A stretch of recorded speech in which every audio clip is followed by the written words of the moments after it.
Bismillahirrahmanirrahim. First year, we will study in this lecture about the enzyme inhibition, and this is the second last topic in this chapter. About the enzyme activity, about the different factors that affect the enzyme activity, we already discussed in the previous lectures. And today, in this lecture, we will discuss that how enzyme can inhibit it or how enzyme can stop their work. Normally, this is a normal phenomena which occur in the cell, and sometimes there is needed to prevent the enzyme from its activity and stop the production of the enzyme work. But sometimes it become dangerous when any external factors comes for the enzyme inhibition. External factors may be some drugs, some poisons, and some anti-metabolites like some penicillin, etc. So when these external factors come into the cell and they inhibit the enzyme from its activity, the process is known as enzyme inhibition, and these material are known as enzyme inhibitors. Enzyme inhibition occur in two ways. Number one is the competitive inhibition, and number two is the non-competitive inhibition. In competitive inhibition, the material which come for the enzyme inhibition similar in structure with the substrate. So they compete with the substrate and they attach instead of substrate with the active site. They block the active site so that the substrate cannot attach with the enzyme. The enzyme attach the inhibitors instead of substrate, but it can't convert it into product because of some differences in their structure, because not whole the competitive inhibitors may be same or may be matched with the substrate. Like this is an example of the competitive inhibitors. In the diagram you can see that here the enzyme react with the substrate succinate, and when it form a complex with the substrate enzyme complex, then after the formation of the complex, the last product is the fumarate. Enzyme convert the succinate into fumarate and then it detach for the normal activity. This is a normal reaction of the enzyme with the substrate succinate and the formation of the fumarate occur. But here malonate is a chemical compound which is similar in structure with the succinate. Most of its parts are similar, are matched with the succinate, so it compete with the succinate, and whenever this concentration of the malonate increase, it will attach with the enzyme at its active site, and then the malonate enzyme complex will be formed and no succinate will attach, or there will be no chance for the attachment of the succinate with this enzyme. So no product will be formed because of the attachment of the wrong material with the enzymes. No product will be formed, but here the succinate will stop to attach with the same enzyme. This is known as competitive inhibition, and the inhibitors are known as competitive inhibitors. These inhibitors are normally reversible. The process is reversible inhibition, and this depends on the relative concentration of substrate and inhibitors.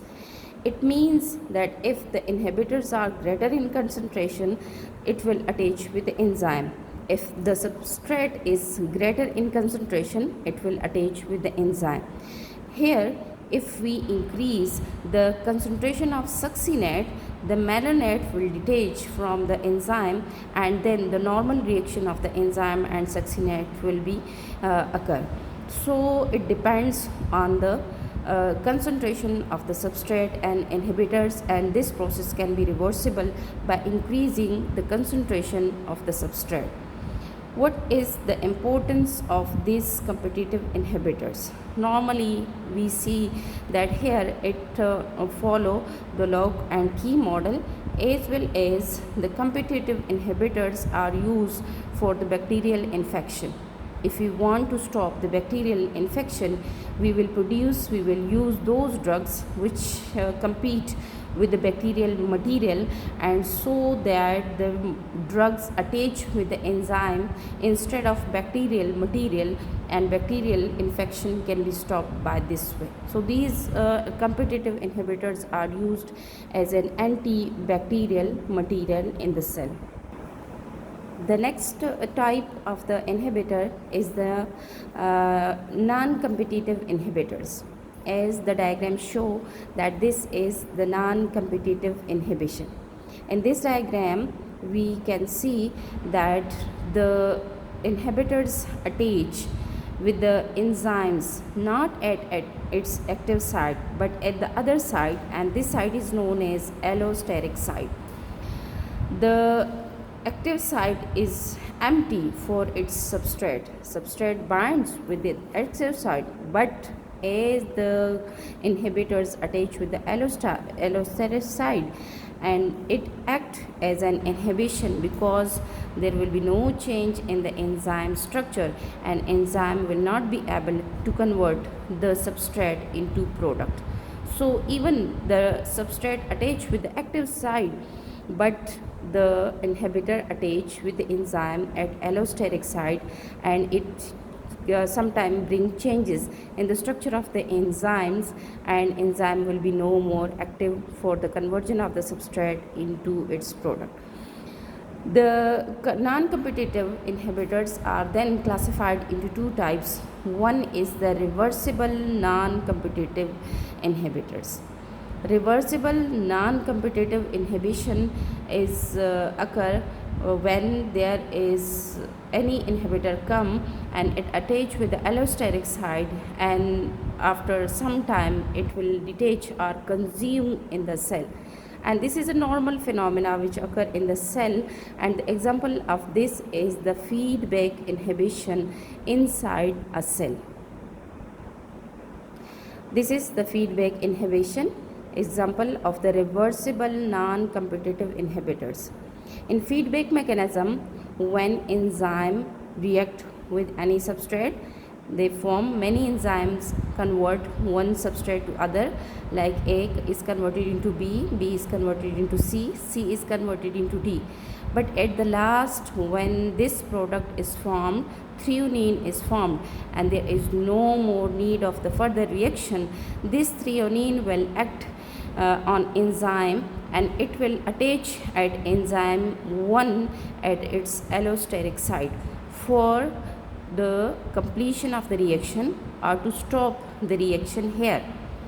We need to stop the reaction here, so threonine attach with allosteric site, and this enzyme 1 will not be able to convert the material into next product. So this is known as feedback mechanism when the product is used to stop the reactant. So this is the feedback inhibition, and this is known as the reversible non-competitive inhibition. The next type is the irreversible non-competitive inhibition, in which the inhibitors attach with the enzyme so that the enzyme can't be able to convert the substrate into product. And what is the reason behind that? That the inhibitors destroy the enzyme structure. Here the two examples are given.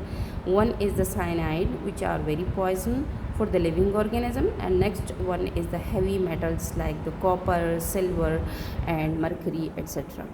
Cyanides normally attach with the enzyme and sometimes with its prosthetic group. It destroys the prosthetic group, and then the enzyme cannot be recovered to convert the substrate into product. While the heavy metals combine with the enzyme, and they destroy the structure of the enzyme by converting the disulfide bridges into single form, breaking the disulfide bridges.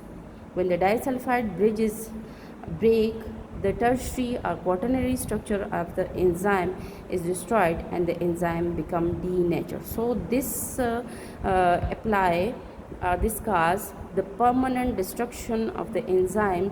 That's why it is known as irreversible non-competitive inhibition, in which enzyme cannot convert the substrate into product in any case.